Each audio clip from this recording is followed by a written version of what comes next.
সীতানাথ প্রেমানন্দে আগবারে হরি হরি বল নিতাই গৌর সীতানাথ প্রেমানন্দে আগবার হরি হরি বল নিতাই গৌর সীতানাথ প্রেমানন্দে আগবার হরি হরি বল। শ্বেত ভক্তবৃন্দের চরণে আমার কোটি কোটি দণ্ডবত প্রণাম। প্রবোধানন্দ সরস্বতী তার চৈতন্য চন্দ্রামৃতমে মহাপ্রভুর বন্দনা করেছে। সংসার সিন্ধু তরণী হৃদয়মে যদি স্যার সংকীর্তনামৃত রসে রমতে মনশ্চেত প্রেমাম্বুধৌ বিহরণে যদি চিত্তবৃত্তি চৈতন্য চন্দ্র চরণে শরণং প্রয়াত। সংসারকে জোড়া করলেন সিন্ধুর সঙ্গে। সেই সংসার সমুদ্র পার হবার জন্যে যোগীরা কত কোটি কোটি বৎসর ধরে যোগ সাধন করছে, জ্ঞানী কত কোটি কোটি বৎসর ধরে জ্ঞান সাধন করছে, আবার ভক্ত ভক্তি সাধন করছেন সংসার সমুদ্র পার হবার জন্য। কারণ সংসার তো দুঃখের সমুদ্র, দুঃখালয়ম অশাশ্বতম। গীতায় বলেছেন সংসারকে দুঃখের আলয়, এবং এখানে সুখটা অশাশ্বত অর্থাৎ থাকে না, এখানে কিছুই থাকে না। সুতরাং এখানকার সুখও থাকে। সংসারটাই তো পরিবর্তনশীল, আজ আছে কাল নাই। সংসারকে গীতায় কি বৃক্ষ বলেছে? অশ্বত বৃক্ষ। অশ্বত বৃক্ষ মানে গীতার পঞ্চদশ অধ্যায়ে পুরুষোত্তম যোগে সংসারটাকে বলেন অশ্বত বৃক্ষ। অশ্বত বৃক্ষ মানে মানে আগামীকাল স্থাস্বতী, আগামীকাল যেটা থাকবে তাকে বলে সত্য, আর যেটা থাকবে না তাকে বলে অসত্য। ন সত্য অসত্য, অর্থাৎ যা আগামীকাল থাকবে না, আজ আছে কিন্তু কাল থাকবে না। সংসারটা অশ্বত বৃক্ষ। ঊর্ধ্বমূলম অধঃশাখম অশ্বথম প্রাহুরাদ্বয়ম। গীতায় পড়েছেন তো। এর মূলটা কোথায়? মূলটা উপরে, শাখাগুলো সব নিচে। গাছের মূলটা কোথায় হয়? গাছের মূলটা নিচে হয়। এই জগতে গাছের মূল নিচে হয়, শাখাগুলো উপরে হয়। সংসার বৃক্ষের মূলটা কোথায়? সংসার বৃক্ষের মূলটা উপরে, শাখাগুলো সব নিচে। ঊর্ধ্বমূলম অধঃশাখম অশ্বথম প্রাহু অব্যয়ম। তাই সংসারটা অশ্বত বৃক্ষ। এখানে ধন জন সম্পদ যা করলেন সেটা তো থাকবে না, আজ আছে কাল নাই। ধনীর ধন একদিন থাকে, তারপর আর থাকে না। তাই বলে অশাশ্বত। এখানে টাকা পয়সা জমি জমা যাওয়ার খ্যাতি প্রতিষ্ঠা যাই করবেন কোনো তাই আগামীকাল আর থাকবে না। অশ্বতম প্রাহু অব্যয়ম। তাই সংসার সমুদ্র পার আমরা যে চাই কোথায়? এমন একটা জগতে যেতে চাই যেখানকার সুখটা চির সুখ হবে। এই বলে আমাদের দর্শন আরম্ভ করেছে। কোথা থেকে? দুঃখ আছে, সেই দুঃখকে ধ্বংস করতে হবে, সুখকে পেতে হবে। শুধু দুঃখ ধ্বংস নয়, দুঃখের সঙ্গে সুখেরও প্রাপ্তি হওয়া চাই। শুধু দুঃখ ধ্বংসের সাধনা নয়, দুঃখ ধ্বংসের সঙ্গে সুখের প্রাপ্তি হবে। এমনি করতে করতে আমরা বেদান্ত দর্শনে পৌঁছালাম। বললে জীব তুমি সুখ পাবে কখন? না ভূমৈব সুখম। যখন সেই ভূমা পুরুষ ওই ঊর্ধ্বমূলক, এই ঊর্ধ্বে যে মূলটি রয়েছে ভগবান, সেই ভগবানের সঙ্গে যখন যোগটা হবে তখনই সুখম ভূমৈব সুখম নাল্পে সুখম অস্তি। এ জগতের যা কিছু সব কিন্তু অল্পম অল্পম অল্পম, তাই তৃপ্তি হয় না। একটা মহারাজার এত ঐশ্বর্য, তৃপ্তি হয় না, কেন সব অল্প বলে মনে হয়। মহাভারতে আছে একটা ব্যক্তিকে যদি পৃথিবীর সব সম্পদ দেওয়া হয়, পৃথিবীর সব নারী দেওয়া হয়, পৃথিবীর সব যশ খ্যাতি প্রতিষ্ঠা দেওয়া হয়, তবু দেখবেন তার তৃপ্তি হচ্ছে না, তবু তার তৃপ্তি হচ্ছে না। কারণ সম্পদের এমন প্রভাব যে কিছুতেই তার তৃপ্তি হয় না। ন জাতু কাম কামানাম উপভোগেন সম্মতি। কাম্যবস্তু উপভোগের দ্বারা কামনার কখনো শান্তি হয় না। এ কথা রাজা যজাতি কৃষ্ণের পূর্বপুরুষ শ্রীমদ্ ভাগবতে বলে গেছে, ন জাতু কাম কামানাম উপভোগেন সম্মতি। জীবের চিত্ত সুস্থির হবে কখন? যখন ভগবানকে পাবেন। ঘুমৈব সুখম ঘুমাত্মেব বিজিজ্ঞাসিতব্য। তাই কোনো কিছু জানতে হবে না, একমাত্র ভগবানকে জানবার চেষ্টা কর, একমাত্র ভগবান। তমেব বিদিত্বা অতিমৃত্যুমেতি নান্য পন্থা বিদ্যতি অয়নায়। বেদে ঋষি বলেন একমাত্র তাকে জানলেই মৃত্যুকে অতিক্রম করে অমৃতত্ব লাভ করতে পারবে। তাই অমৃতত্বের সাধনা বলেন সংসার ও সিন্ধু তরণে হৃদয় জ্যোতিষা। সবার কিন্তু এই বাসনা লাগে না। পৃথিবীতে অনেক অবিবেকী মানুষ আছেন যারা সংসারকে কামড়িয়ে ধরেন, এই সংসারে ধন সম্পদকে এমন করে ধরেন ভাবে কি বুঝা আছে চিরকাল থাকবে। তাই সবার কিন্তু সংসার কিন্তু পার হবার বাসনা জন্মায় না। কোটি কোটি মানুষের মধ্যে একজন জন্মায় যার ইচ্ছা হয় যতদামপি সিদ্ধানাং। গীতায় বলে দেখবেন অনেক লোক সাধন করে, তখন একজন সংসার সমুদ্র পার হওয়ার চেষ্টা করে। সংসার যদি সংসার সিন্ধু পার হতে চাও, চির সুখ লাভ করতে চাও, মৃত্যুর দেশকে অতিক্রম করতে চাও, অমৃতত্ব লাভ করতে চাও, তাহলে চৈতন্য চন্দ্র চরণং শরণং প্রায়। আমার গৌর হরির চরণে শরণ গ্রহণ। সংসার সিন্ধু তরণে হৃদয়াঙ্গে জ্যোতিষা। যদি কথাই যিনি বলেন সবার তো ইচ্ছা হয় না। ব্রহ্মাণ্ড ভূমিতে অমিতে কোনো ভাগ্যবান জীবে গুরু কৃপায় ইচ্ছা হয় যে সংসার কেমন করে সংসার সমুদ্র পার হব। সংকীর্তনামৃত রসে রমতে মনস্যে। আর হরি সংকীর্তনে যদি মাতোয়ারা হতে চান, সংকীর্তনামৃত রসে তার অমৃত রসে মনটাকে মজাতে ইচ্ছা থাকে, তাহলে চৈতন্য চন্দ্র চরণ শরণং প্রয়াস। তাহলে গৌর হরির চরণে শরণ।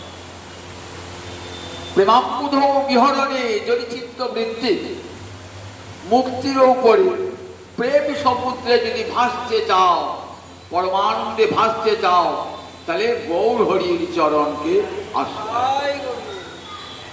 গৌর হরি জীবকে সেই অমৃত দান করবার জন্যই এসেছিলেন, যা জীব কোনো কালে পায় নাই।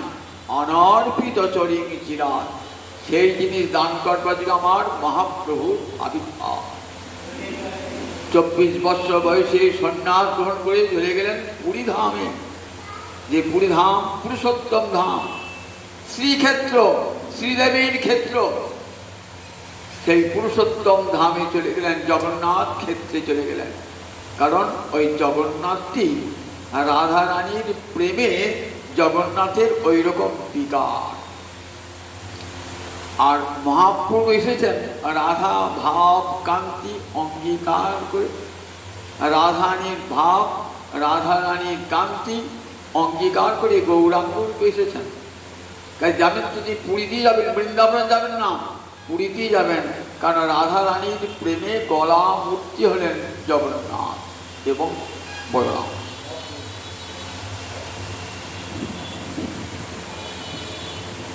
ব্রজলীলার শেষে কৃষ্ণ গিয়েছেন দ্বারকায়, মথুরা থেকে দ্বারকায় 16,108 মহিষীর পানি গ্রহণ করেছেন। রূপে গুণে তারা কেউ কিন্তু কম নয়, রূপে গুণে সব রাজকন্যা, রূপে গুণে সৌভাগ্যে তারা কেউ কম নয়।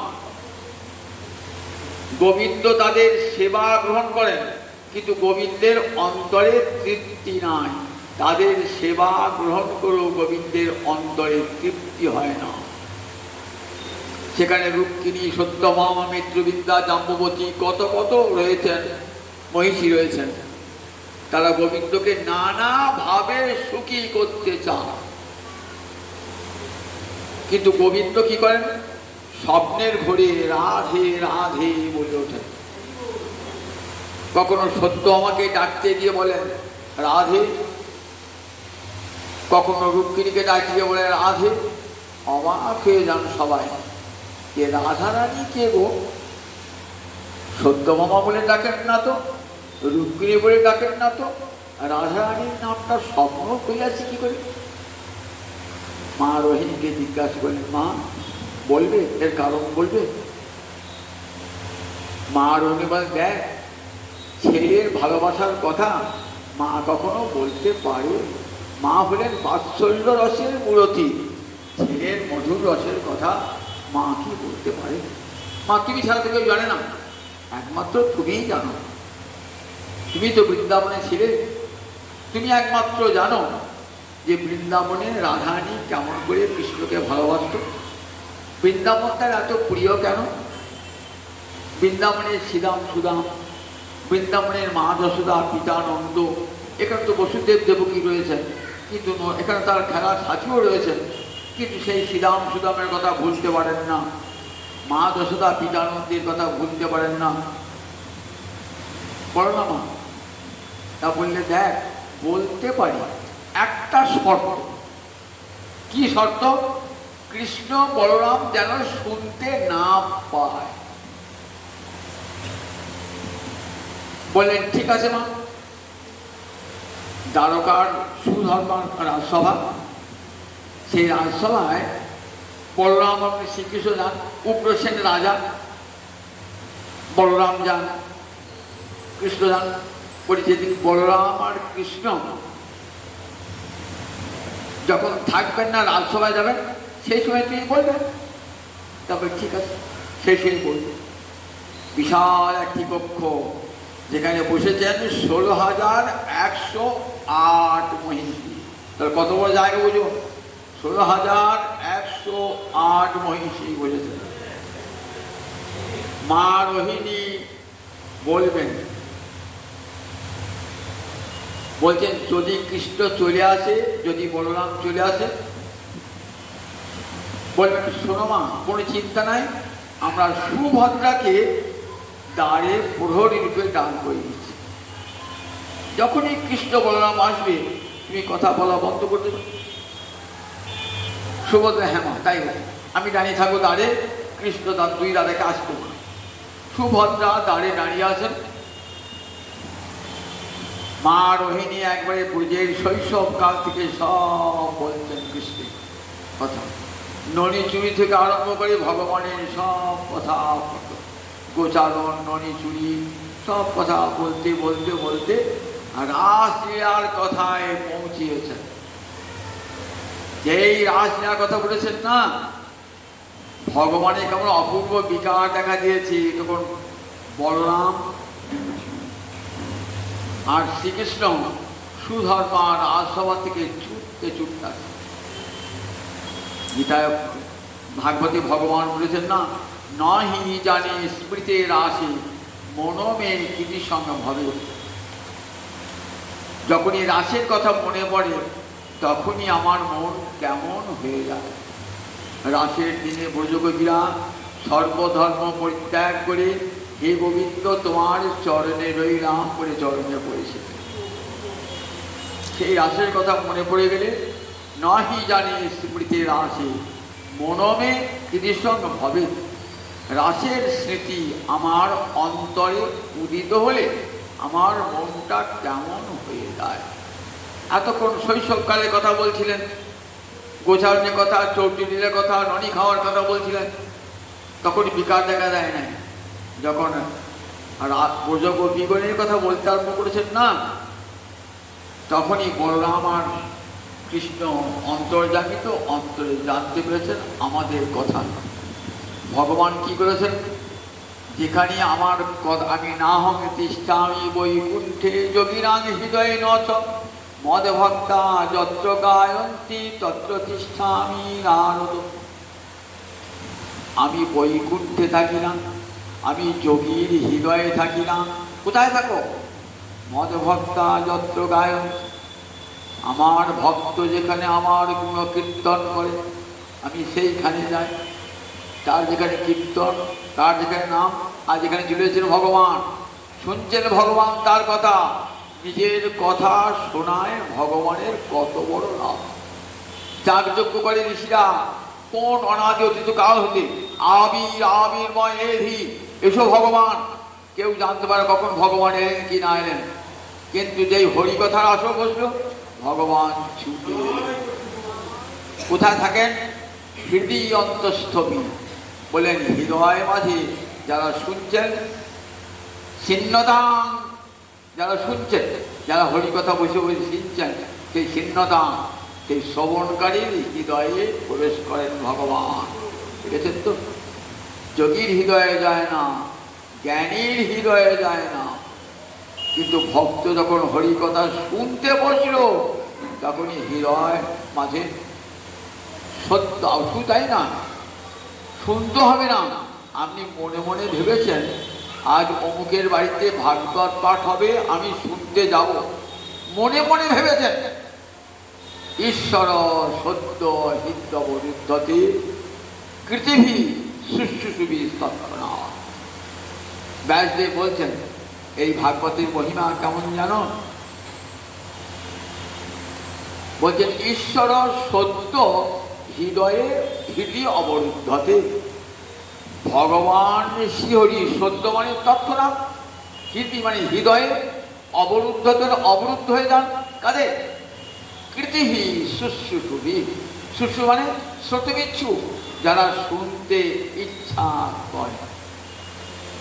সবাই হবে না কিন্তু, বলে কৃতিভি, পূর্বজন্মে সুকৃতি থাকা যায়, মানে ভক্তি রস থাকা যায় অন্তরে, ভক্তি সংস্কার থাকা যায়, তবে কিন্তু কৃষ্ণের মতি আসবে। নইলে কৃষ্ণের মতি সহজা হয় না। কৃষ্ণ ভক্তিরস ভাবিতা মতি প্রিয়তাং যদি কুত বিলভ্যতে তত্র লৌল্যম মূল্যম এই গলা কোটি জন্ম সুখিতই ন লভ্যতে। কৃষ্ণ ভক্তিরসে ভাবনা দেওয়া মন, কৃষ্ণ ভক্তিরস ভাবিতা মতি ক্রিয়তাং যদি কুত বিলভ্যতে। কৃষ্ণ ভক্তিরসে ভাবনা দেওয়া মন যদি কোথাও পাওয়া যায় কিনে নাও। ভাবনা দেওয়া মন মানে কবিরাজেরা আগেকার দিনে বটিকা তৈরি করত, বটিকা তৈরি করে অনুপাত তৈরি করে, অর্থাৎ বটিকার সেবনের সঙ্গে সেটা খেতে হয়। মনে করে হেলেঞ্চা শাকের রস, মেথি ঘাসের রস, সেটা কী করে এই বটিকাটা তাকে ডুবিয়ে দেন, রোদে শুকুর দেন, আবার দেন রোদে শুকিয়ে দেন, আবার দেন রোদে শুকিয়ে, এমনি করে 1 সপ্তাহ দিলেন রসটা ভিতরে ঢুকে গেল। একে বলে ভাবনা দেওয়া। আমাদের মনটা বিষয় ভাবনায় ভাবিত, সংসার, বাড়ি ঘরে, টাকা পয়সা, চিন্তা। কৃষ্ণ ভক্তি শুধু ভাবিতা মতি হয় না। সেই জন্য ভাগবতের আসনে গিয়ে, হরিনাম সংকীর্ত আসনে গিয়ে কী করতে হয়, ওই মাঝে মাঝে অনুপানের চিত্রকে ডোবাতে হয়। কৃষ্ণ ভক্তি রস ভাবিতা মতি কিনে নাও। ক্রিয়তাং যদি কুত বিলভ্যতে, কিনে নেবো যদি কোথাও পাওয়া যায়। দেখো, তাহলে কিনতে গেলেই তো তার দাম লাগবে, পয়সা লাগবে, বিনামূল্যে তো কোনো জিনিস পাওয়া যায় না। তো বলে হ্যাঁ, একটা মূল্য লাগবে, তত্র লৌল্যম মূল্যম এই কথা। লালসা, আমি কৃষ্ণ কথা শুনবো, অন্তরে লালসা থাকা যায়। কোটি জন্ম সুখিতই নিরপথে। খুব দান ধ্যান করলেন, প্রচুর লোক খাওয়ালেন, তাতে কৃষ্ণ ভক্তি হয় না কোনোদিনই। ঘরা ঘরা পুণ্য করলেও কৃষ্ণ ভক্তি হয় না। সাধু সঙ্গ ভাগবত শ্রবণ ছাড়া হরিভক্তি হৃদয়ে কখনো হয় না। পুণ্যের ফলে স্বর্গে যাবেন, স্বর্গ থেকে আবার নেমে আসতে হবে। খুব পুণ্য করলেন, বহু লোককে দান ধ্যান করলেন, পুণ্যের কি হবে? স্বর্গলোকে যাবেন, সুখ ভোগ করবেন, চিনে পুণ্যে মর্তলোকে বিশুদ্ধ। আবার পুণ্য ক্ষয় হয়ে যাবে, আবার এই মাটির লোকে চলে আসবে। তাহলে পুণ্যের ফল কি হয় না? পুণ্যের ফলে স্বর্গাদির উচ্চলোক লাভ হয় বটে, কিন্তু আবার পতন হয়। তাহলে পুণ্য করবেন না? পুণ্য করবেন, কিন্তু নিজের সুখের জন্য নয়, পুণ্য করবেন কৃষ্ণ প্রীতির জন্যে। একজনকে দান করছেন, তো দান করে কি ভাববেন? এই কৃষ্ণাত্মা জীব আমার গোবিন্দ প্রীত হবেন, এই দরিদ্র ব্যক্তিটিকে কিছু দান করলে পরে আমার গোবিন্দ প্রীত হবেন। আমি চাই না, স্বর্গে যেতে চাই না, আমার গোবিন্দ সুখী হবেন বলে দিলাম। তাই দেখুন বললেন কোটি জন্ম সুখীতে কৃষ্ণে ভক্তিরস দেওয়া ভাবনা দেওয়া মন পাওয়া যায় একমাত্র লালস অন্তর থাকতে হবে। তাই যদি মনে হয় আজ অঙ্গবার থেকে ভাগবত শুনব, ঈশ্বর সত্য হৃদি অবরুদ্ধতে ভগবান শ্রীহরি সত্য তৎক্ষণাৎ হৃদয়ে বন্ধ হয়ে যান কৃতিভি শুশুভি। যারা শুনতে ইচ্ছা করেছেন তাদের যদি ভক্তি সংস্কার হৃদয়ে থাকে, তাহলে তাদের হৃদয়ে ভগবান শ্রীহরি বন্দী হয়ে যান। বলরাম আর কৃষ্ণ থাকতে পারলেন না, ছুটে এলেন। কোথায় এলেন? যেখানে মা রোহিণী 16,108 মহিষীতে যখন কৃষ্ণ কথা শোনাচ্ছে, ছুটে এসেছেন। তো শুনতে শুনতে সব তন্ময় হয়ে গেছে। মা রোহিণীও তন্ময় আবিষ্ট হয়ে গেছে। সুভদ্রার খেয়াল নাই, দাদা যেতে সবাই শুনতে শুনতে হাঁ করে শুনতে শুনতে একবার আবিষ্ট ছিল। এদিকে কৃষ্ণ বলরাম ছুটতে ছুটতে এসে দুপাশে দাঁড়িয়ে পড়েছে। মাঝখানে সুভদ্রা, এক পাশে বলরাম, এক পাশে কৃষ্ণ দাঁড়িয়ে পড়েছে।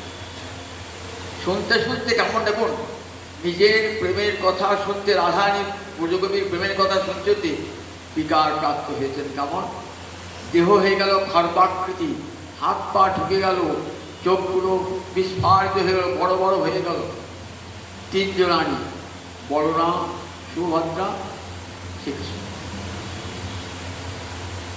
এমন সময়তে দেবর্ষি নারদ এসে উপস্থিত। দেবর্ষি নারদ এসে বিনা জানতে হরে কৃষ্ণ কৃষ্ণ কৃষ্ণ হরে হরে, হরে রাম রাম রাম হরে হরে, বিনা জানতে হরিগুণ গান করতে শুরু করেছে। সঙ্গে সঙ্গে কৃষ্ণ, বলরাম, সুভদ্রা আবার স্বাভাবিক অবস্থা প্রাপ্ত হয়েছে। নারদ বলছেন, প্রভু আমাকে দেখে লুকোচ্ছ রূপটা? আমি দেখে ফেলেছি তোমার ওই রূপ, দেখে ফেলেছি। প্রভু তোমার কত মূর্তি আছে, মৎস্য মূর্তি, বরাহ, নৃসিংহ, বামন, কত রূপ তোমার দেখেছি, এমন রূপ তো দেখি নাই। প্রভু এমন রূপে তুমি থাকো, জগৎকে দেখাও, নিজের প্রেমের বার্তা শুনে নিজে কেমন হয়ে যাও। নারদ তথাস্তু তথাস্তু, কলিযুগে পুরুষোত্তম ক্ষেত্রে, শ্রীক্ষেত্রে আমি এই রূপেই প্রতিষ্ঠিত হব। কৃষ্ণ, বলরাম, সুভদ্রা তিন মূর্তি, এই মূর্তিতেই প্রতিষ্ঠিত হবেন। এই তিন মূর্তিতে দেখুন, তাহলে আগে থেকে ঠিক হয়ে আছে এই মূর্তি হবে। বাইরে একটা ঘটনা কিরকম ঘটল স্কন্দ পুরাণে বলা আছে। স্কন্দ পুরাণে বলা আছে, মালব দেশের রাজা ইন্দ্রদম্ন, যিনি ঋষির অভিশাপে গজেন্দ্র হাতি হয়েছিলেন। আমরা শুনেছেন ভাগবতে, হাতি হয়েছিলেন ঋষির অভিশাপে। হাতি হলে কি হবে? কৃষ্ণ ভক্তি যায় না। অভিশাপে গজেন্দ্র হয়েছিলেন। সেই ইন্দ্রদম্ন রাজা সূর্য বংশের রাজা, অবন্তী নগরের রাজা, পরম হরিভক্ত রাজা। তার কাছে এসেছেন ভগবান শ্রীহরি, একটা জটাধারী সাধু এসে বলছেন, মহারাজ, এমন বিষ্ণুমূর্তি যদি আপনি দেখেন না, দেখলেই কিন্তু আপনার, আমি বহু তীর্থ ঘুরেছি, আমি দেখে এলাম। কোথায় দেখে এলাম? তা বলেন সবরদ্বীপে দেখে এলাম। সেখানে নীল পর্বতে নীলমাধব মূর্তি, যে মূর্তি দর্শন করার সঙ্গে সঙ্গে জীবের মুক্তি হয়ে যায়। 6 মাস দেবতারা সেবা করে, আর 6 মাস বিশ্বাবসু বলে এক সবর সেবা করে। সবর মানে একবারে 4 বর্ণের বাইরে, ব্রাহ্মণ, ক্ষত্র, বৈশ্য, শূদ্র, এই 4 বর্ণের মধ্যে সবর নয়, এরা পুন জাতি, বন্য জাতি সবর।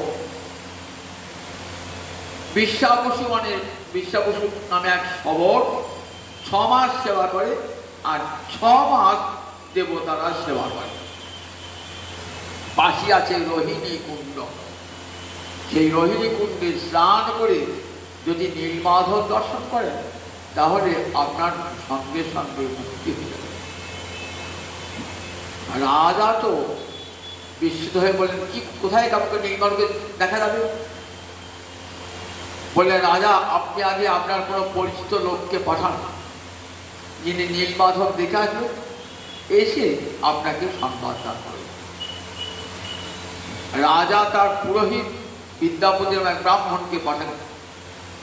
ব্রাহ্মণ এলেন, কোথায় নীলমাধব, কোথায় নীলমাধব, সন্ধানই পাচ্ছেন না।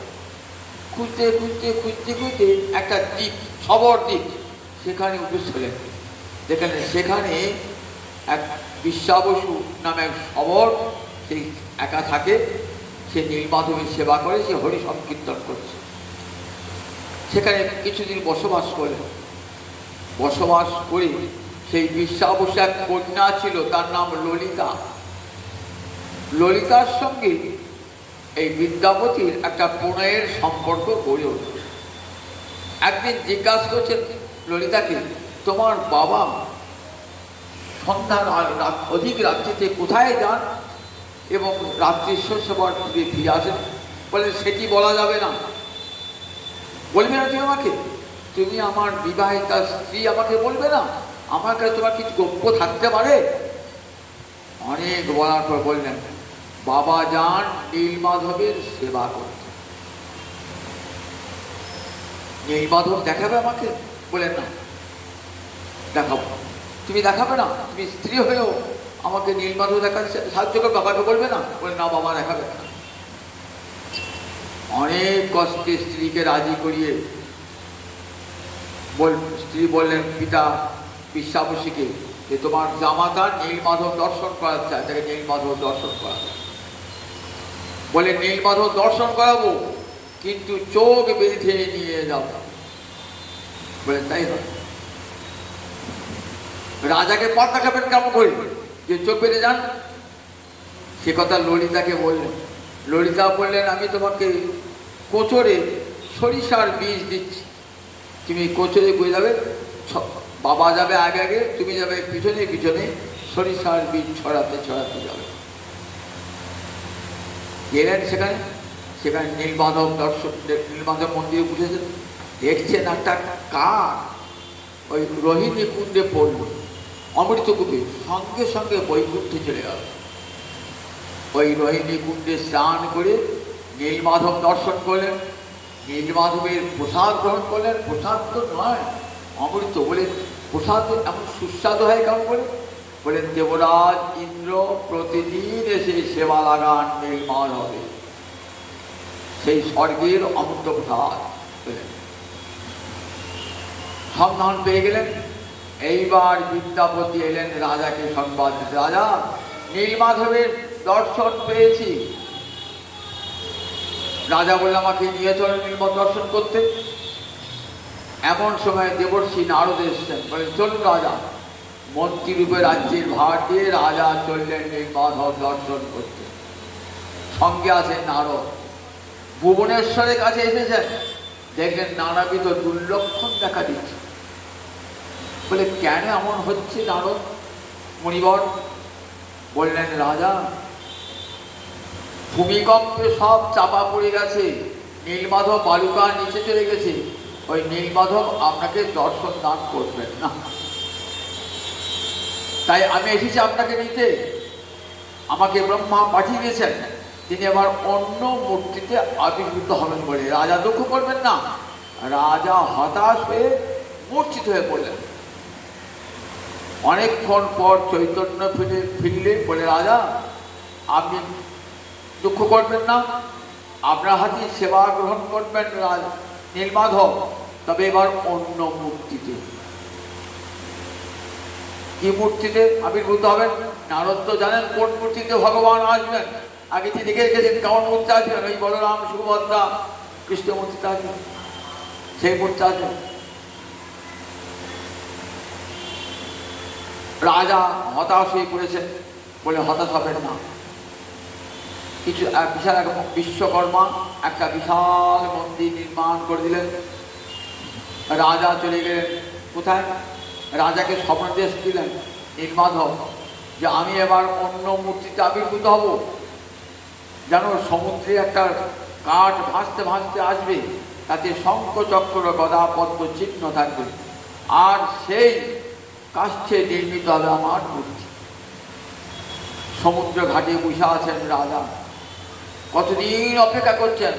দেখেন একদিন সত্যি একটা কাঠ ভেসে আসছে, শঙ্খ চক্র গদা পদ্ম মূর্তি রয়েছে, চিহ্ন রয়েছে। নিয়ে এলেন, বহু লোককে নিয়ে নিয়ে এলেন কোথায়? ওই গুন্ডিচা মন্দির যেখানে যাবেন জগন্নাথ আজ। গুন্ডিচা বলেন রাজা ইন্দ্রদ্যুম্নের এক মহিষী, তার নাম গুন্ডিচা। সেই গুন্ডিচা মন্দিরে প্রথম জগন্নাথের আবির্ভাব। সেই গুন্ডিচা মন্দিরে গিয়ে কি করলেন? ওই কাষ্ঠটিকে নিয়ে গিয়ে এবার মূর্তিটা নির্মাণ করবে কে? ভগবান শ্রীহরি এলেন নিজেই বিশ্বকর্মার ছদ্মবেশে। বললেন, রাজা আমি মূর্তি নির্মাণ করব, সময় দিন আমাকে 21টি দিন, আমি নির্জন কক্ষে মূর্তি তৈরি করব। কেউ কিন্তু এই দিনে এই 21 দিনের আগে মন্দিরের দরজা খুলবেন না। রাজা জানেন শর্তটি। 15 দিন হয়ে গেছে, কিন্তু মন্দিরের দরজা খুলছে না। রানী গুন্ডিচা ভাবছেন এ তো আমাদের বড় অপরাধ হচ্ছে। সূত্রধর সে মূর্তি নির্মাণ করছেন, তিনি তো উপবাসে রয়েছেন, তার তো আহার নাই। লোক পাঠালেন, যাও দেখে এসো, সূত্রধরকে নিয়ে এসো, তার খাবার দাও। দরজা তো বন্ধ। রাজার লোক গিয়ে কি করেন? দরজা ভেঙে ফেলেন। দরজা যখন ভেঙে ফেলেছেন, সূত্রধর আর নাই। দেখছেন 3টে মূর্তি অর্ধ নির্মিত হয়ে গেছে, অর্ধ নির্মিত। রাজাকে ছুটি করে সংবাদ দিলেন, রাজা দেখলেন 3টে মূর্তি অর্ধ নির্মিত। রাজা আবার মুছিতে পড়লেন। তখন নীলমাধব বলছেন, শোনো, এটা আমার ইচ্ছাতেই হয়েছে, আমি এবার এই রূপেই আবির্ভূত হব এই শ্রীক্ষেত্র ধামে, এই পুণ্য ধামে, পুরুষোত্তম ধামে আমি আবির্ভূত হব। সেই মূর্তিতে আবির্ভূত হওয়ার পূর্বেতে গুন্ডিচায় 1000 অশ্বমেধ যজ্ঞ হলো। অশ্বমেধ যজ্ঞ করে নৃসিংহ মূর্তির দর্শন হলো। ভয়ঙ্কর বিকট নৃসিংহ মূর্তি, অনন্তনাগ ফণাল হয়ে আছে। সেই মূর্তি নির্মাণ হওয়ার পর এইবার 3টে মূর্তি, বড়দেব, বলরাম, জগন্নাথ, সুভদ্রা আর সুদর্শন চক্র, এই 4টি মূর্তি নির্মাণ হল। 4টি মূর্তি নির্মাণ হয়ে গুন্ডিচা মন্দিরে সব পাচ্ছেন। রাজাদিকে বিশাল মন্দির নির্মাণ করেছেন। ব্রহ্মাকে আনতে গিয়েছেন, ব্রহ্মা এসে প্রতিষ্ঠা করবেন। ব্রহ্মা এসে প্রতিষ্ঠা করলেন, বলেন এই এই এই এই মূর্তি প্রতিষ্ঠা করবার অধিকার আমার নাই, আমি একটা ধ্বজা বেঁধে দিয়ে যাচ্ছি। মন্দিরের চূড়ায় একটা ধ্বজা বেঁধে দিয়ে গেলেন। মহা ধুমধামে রাজার জগন্নাথ মূর্তির সেবা হতে লাগলো। জগন্নাথ স্বপ্নে দেন রাজাকে। এই ইন্দ্রদুপ্ত রাজাই পরবর্তীকালে রাজা প্রতারুদ্ধ হয়ে গেলেন। ইন্দ্রদ্যুম্ন রাজাকে বলেছেন, দেখো, অক্ষয় তৃতীয়ার দিন আমার অঙ্গে চন্দন মাখাবে, 21 দিন পর পর চন্দন মাখাবে। জ্যৈষ্ঠ মাসের পূর্ণিমায় আমার জন্ম, ওই আমার স্নান করাবে। আর আষাঢ় মাসের শুক্লপক্ষের দ্বিতীয়া তিথিতে আমাকে গুন্ডিচা মন্দিরে নিয়ে যাবে এবং সেখানে আমি 8 দিন থাকবো। 8 দিন পর আমি আবার মূল মন্দিরে ফিরে আসবো। প্রতি বৎসর 8 দিনের জন্য আমি যাব। আর স্নানযাত্রার পর আমার 15 দিন অঙ্গরাগবিহীন রূপ যেন কেউ দেখতে না পায়। ওই সময়ে অনবসর কাল বলা হয়। তারপরে নেত্রোৎসব হয়, নবযৌবন উৎসব হয়, তারপর জগন্নাথের রথ হয়। জগন্নাথের রথ মহাপ্রভু পুরী ধামে গিয়ে ছিলেন কত বছর? 24 বৎসরের মধ্যে 2টি বৎসর দক্ষিণ দেশ ভ্রমণ করেছেন। তো তারপরে 22টি বৎসর ছিলেন, তার মধ্যে 6টা বৎসর এখান ওখান ঘুরেছেন।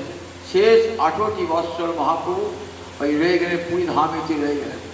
জগন্নাথ যখন দর্শন করতেন, কেমন দর্শন হতো? যেকালে দেখে জগন্নাথ বলরাম সুভদ্রা সা, তবে জানে আইনু কুরুক্ষেত্র।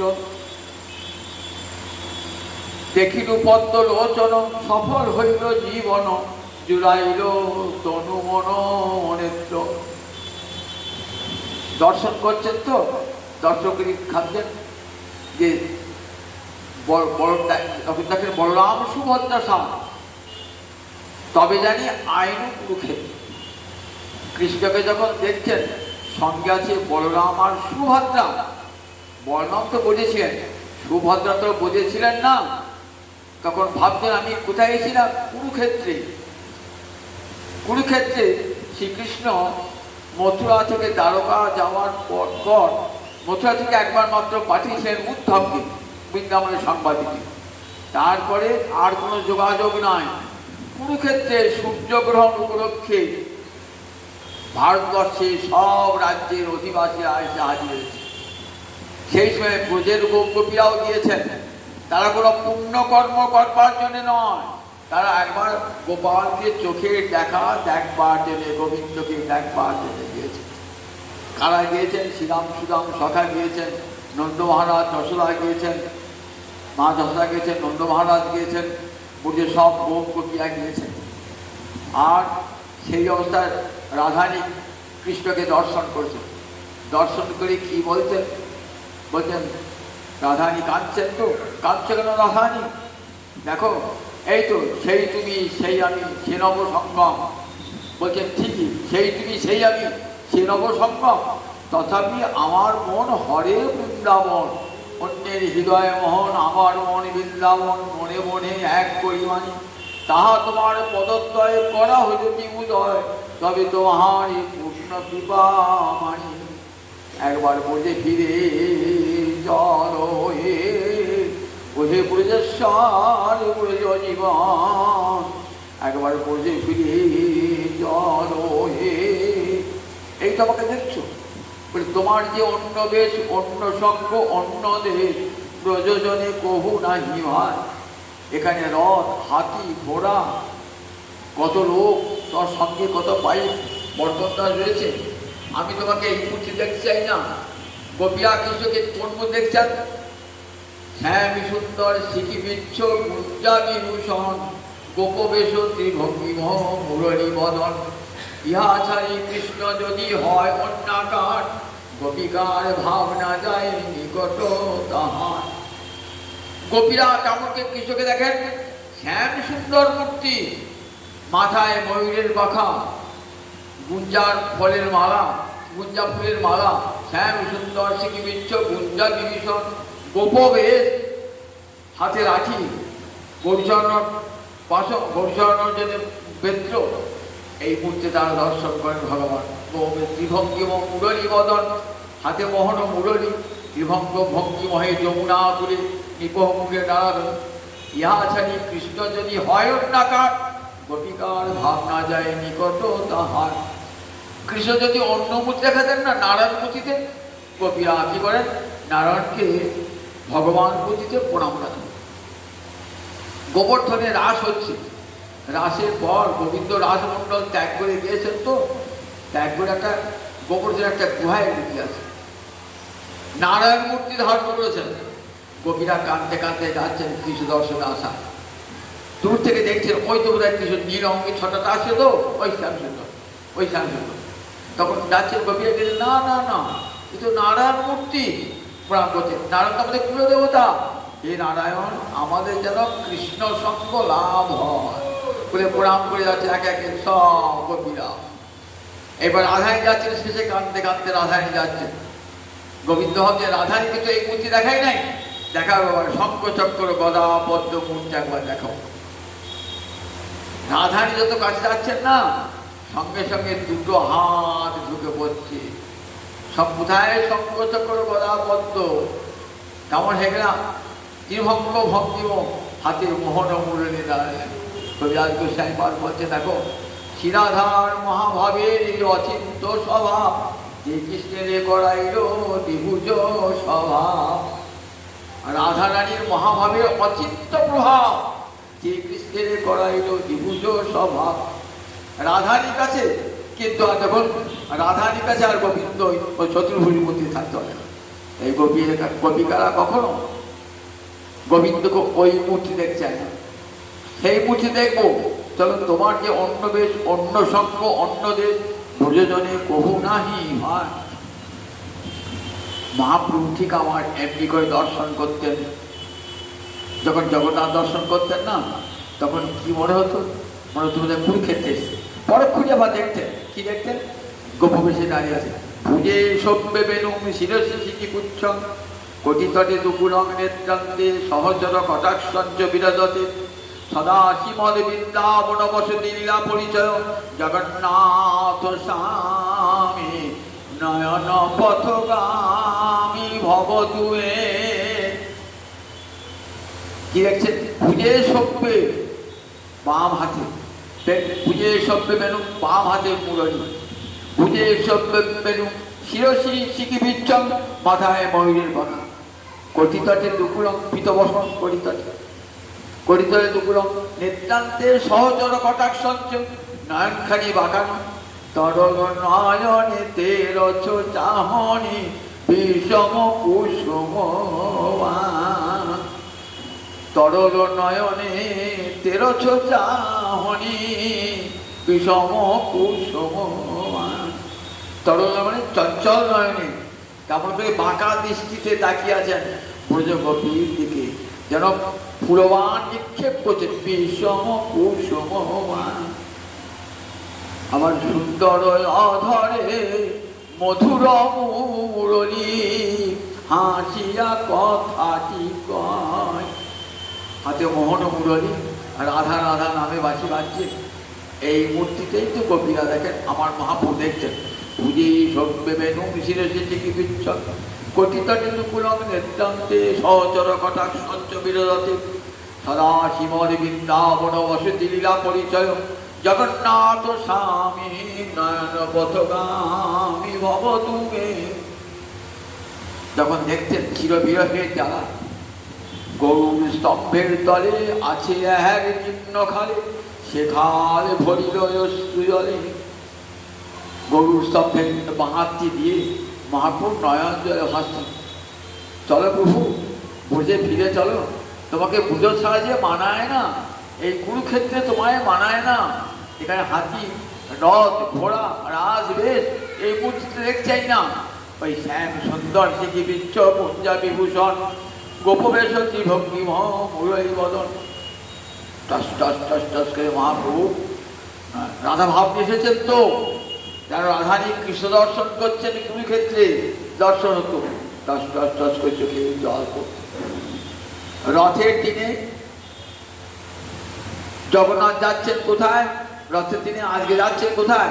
গুন্ডিচা মন্দিরে, মানে মা যশোদার কাছে যাচ্ছেন বৃন্দাবনে। এই যে 15 দিন কাল অনবসর কাল না, লক্ষ্মীর সঙ্গে পরামর্শ হচ্ছে। লক্ষ্মী বলে তোমাকে বৃন্দাবনে যেতে দেবো না, বৃন্দাবনে গেলে তুমি আর ফিরবে না। তা বলছে দাদা বলরামকে সঙ্গে নিয়ে যাবো। বলছে না না, দাদাও বৃন্দাবনে আকৃষ্ট, দাদাও বৃন্দাবন থেকে যাবে। আচ্ছা সুভদ্রাকে নিয়ে যায়? বলে হ্যাঁ। তবে কিন্তু তাড়াতাড়ি চলে আসবে, কিন্তু বলে দিচ্ছি লক্ষ্মীর অনুমতি নিয়ে সুভদ্রা বলরামকে সঙ্গে করে আজ যাবেন 3টে রথে। একটা রথে যাবেন জগন্নাথ, এই রথটার নাম নন্দী ঘোষ। আর একটা রথে যাবেন বলরাম, তার নাম তালধ্বজ রথ। আর একটা রথ তার নাম দর্পদলন বা পদ্মধ্বজ রথ, সেটাই কে যাবেন সুভদ্রা আর সুদর্শন চক্র যাবেন। 3টি রথ। প্রথম রথটি যাবেন বড়দেবের রথ, বড়দেব যাবেন আগে আগে, মধ্যে যাবেন সুভদ্রা আর সুদর্শন, আর পিছনে যাবেন জগন্নাথ। জগন্নাথকে যখন মূল মন্দির থেকে নামানো হয় না, তখন পহণ্ডি বিজয় বলা হয়। একটা সিঁড়ি থেকে একটা সিঁড়িতে তুলোর গদিতে নামানো হয়, একটা একটা সিঁড়ি থেকে একটা সিঁড়ি, এমনি করে সুন্দর এই পহণ্ডি বিজয়টি হয়। মহাপ্রভু ভক্ত সঙ্গে কি করতেন, ওই পহণ্ডি বিজয় দর্শন করতেন। আর রথ যখন যেত না, তখন কি আনন্দ আমার মহাপ্রভু। কখনো দাস্য স্বভাব বলতেন, না হমে বিপ্র নচ নরপতি, না বিবৈশ্য ন শূদ্র। আমি ব্রাহ্মণ নই, আমি ক্ষত্রিয় নই, আমি বৈশ্য নই, তাহলে তুমি কে? আমি তোমার চরণ কোমলের দাসানুদাস। এই ভাব দাস্য ভাবে মহাপ্রভু কাঁদতে কাঁদতে আসেন। কৃষ্ণ লই বুঝে যায় এ ভাব ও অন্তর। মহাপ্রভু নৃত্য করছেন, রথাগ্রী প্রভুর নৃত্য পরম মোহন। সাঙ্গবাঙ্গ নিয়ে 7টা দল, সামনে যাচ্ছে 4টে দল, দুপাশে 2টো দল, পিছনে একটা দল। 7 সম্প্রদায় হরিনাম সংকীর্তন হচ্ছে। আর আমার মহাপ্রভু 7 সম্প্রদায় একসঙ্গে, 7 সম্প্রদায় ঘুরছেন, কীর্তন করতে যাচ্ছে। কি কীর্তন করতে যাচ্ছেন? সেই সে পরাণনাথ পায়, সেই প্রাণনাথকে আজ পেয়েছি। আজ আমার মন্দিরে ফিরে আছেন প্রাণনাথ। কতদিন বধূকে দেখি নাই, কতদিন প্রাণনাথকে দেখি নাই। আনন্দে কৃষ্ণ লই বুঝে যায় এ ভগবন্তর। বলেন, হে গোবিন্দ, তোমার কৃপা হবে, তোমার এই চরণ মোহনে ব্রজপুর ঘরে উদয় করহ যদি তবে বাঞ্ছা পুরে। তোমার চরণ মোর ব্রজপুর ঘরে উদয় করহ যদি তবে বাঞ্ছা পুরে। এখানে দেখলে তোমাকে আমার সুখ হবে না, তোমার ওই চরণ যুগল যদি ব্রজে নিয়ে যাও তবে আনন্দ পাবো। তাই আজ যেন ব্রজ গোবিন্দ যেন আজ কোথায় যাচ্ছেন, গোবিন্দ যেন যাচ্ছে আজ ব্রজে রাধারানীর অন্তরে সান্ত্বনা পাঠ করে যাচ্ছে। তাই মহাপ্রভু এত সজিয়াত শ্রীকৃষ্ণ চৈতন্য শিরথাগ্রে ননর্তজ বলছেন, কবিরাজ গোস্বামী পাদ বলছেন, সজিয়াত শ্রীকৃষ্ণ, সেই শ্রীকৃষ্ণ চৈতন্যের জয় হোক। শিরথাগ্রে ননর্তজ, রথের আগে যিনি নৃত্য করেছিলেন, নিত্য দর্শনে জগৎ বলি জগদাং চিত্রম, জগৎ সমস্ত অনন্ত কোটি ব্রহ্মাণ্ডের লোক দেখছেন রথযাত্রা। মহাপ্রভু নিত্য দর্শন করছেন, বিস্ময় অনুভব করছেন। জগন্নাথ বিস্মিত, স্বয়ং জগন্নাথ পর্যন্ত বিস্মিত হয়ে গেছেন। জগন্নাথ বিস্মিত হলেন কেন? তার রথ দেখতে দেখতে, রথ দেখতে দেখতে মানে থেমে যাচ্ছেন। মহাপ্রভু নৃত্য করছেন তো রথ আপনার কত ঠেলাঠেলি করছে, রথ যাচ্ছেন না। রথ কারো ঠেলায় যায় না, ঈশ্বর আপন ইচ্ছায় যায় রথ, আপন ইচ্ছায়। কত লোক রজ্জু ধরে টানছেন, হাতি হাতি টানছেন তবু যাচ্ছে না রথ, ঘোড়ায় টানছেন রথ তবু যাচ্ছে না। কেন? ওই গৌর হরির নাম দর্শন করছেন। কেন? জগন্নাথ বিষ্ণু হলেন কেন? জগন্নাথ বিষ্ণু রাসলীলায় রাধারানী এসেছেন, কৃষ্ণ দর্শন করেছেন, আবার কৃষ্ণ এসেছেন রাধারানী দর্শন করেছেন। তাহলে উভয় উভয় নাচ দর্শন করেছেন। কিন্তু রাধা গোবিন্দ যখন একত্রে নাচছে রাধা গোবিন্দ, তখন তো সেটা কৃষ্ণ দেখেন নাই।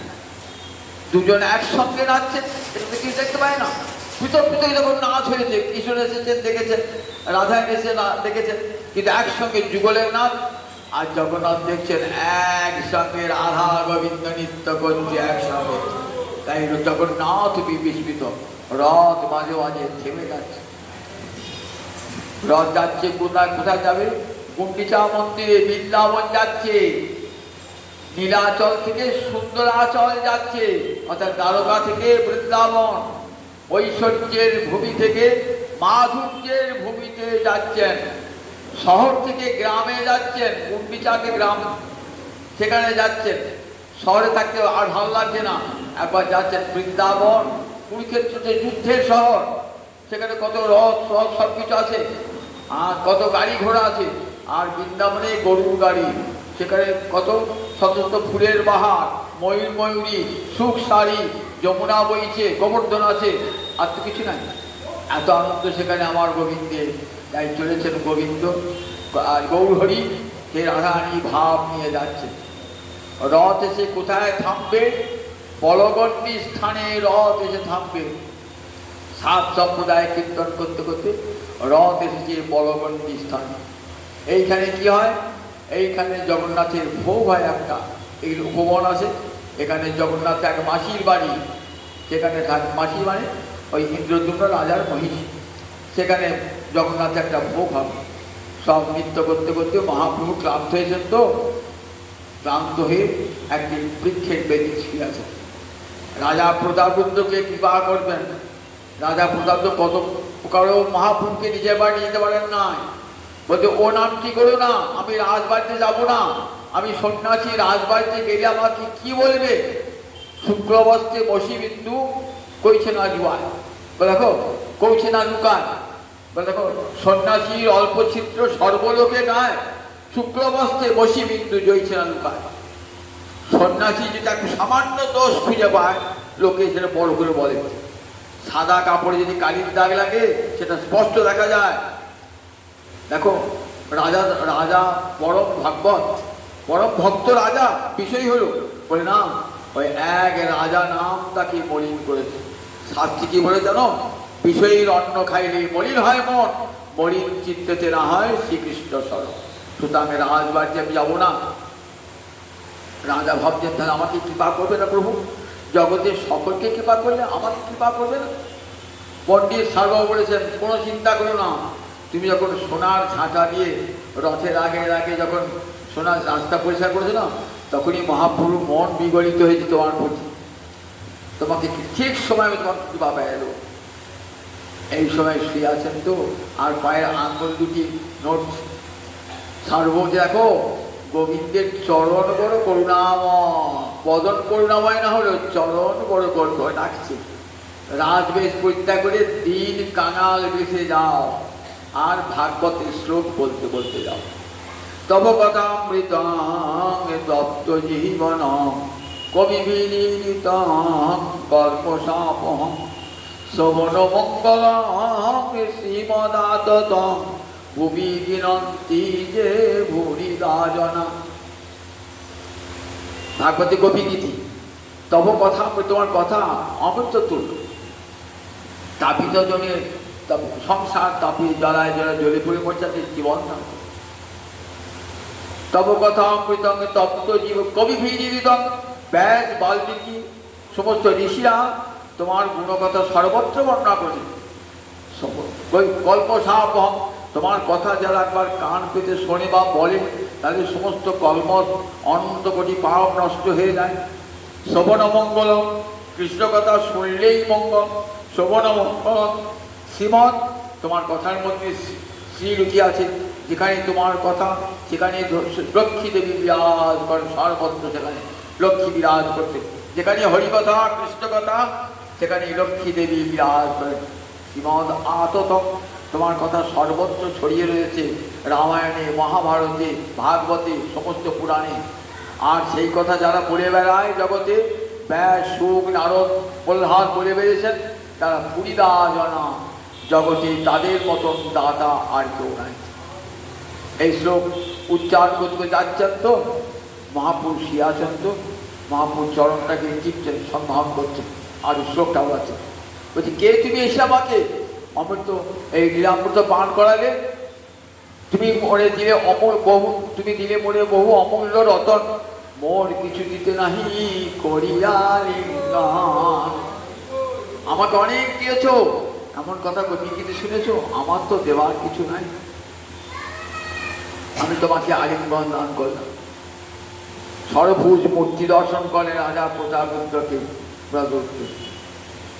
প্রতাপরুদ্র কৃপা পেয়ে গেল।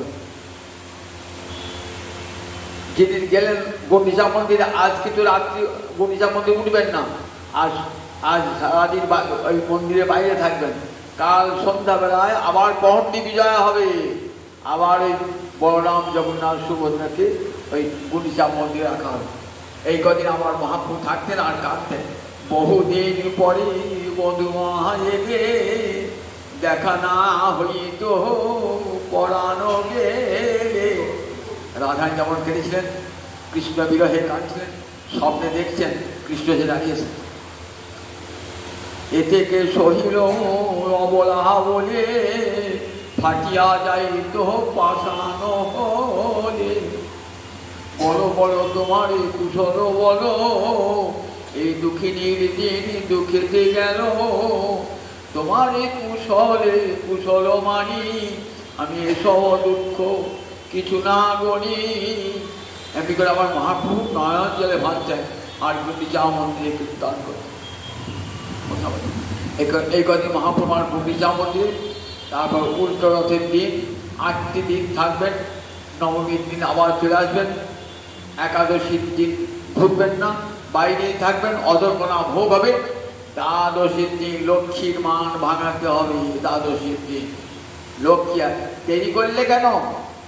একবার মাঝখানে ঘোড়া পঞ্চমীর দিন গিয়েছেন, রথকে লাঠি পেটা করেছে, রথে ভেঙে দিয়েছে রথকে।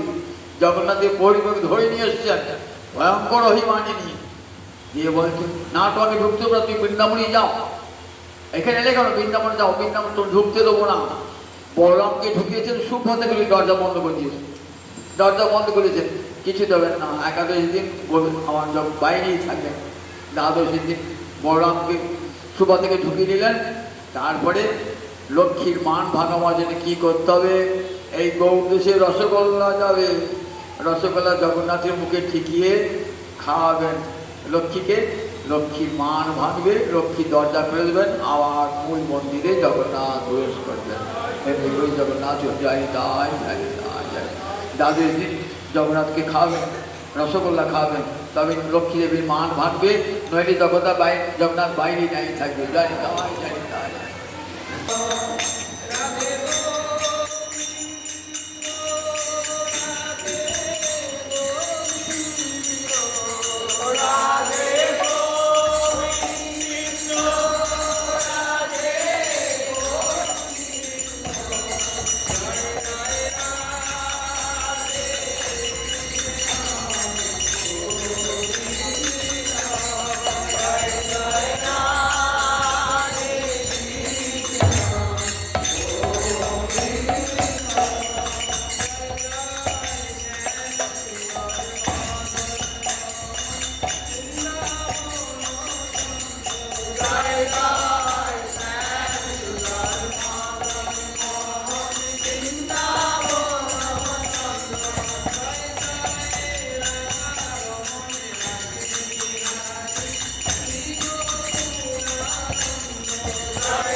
দেহ যুগম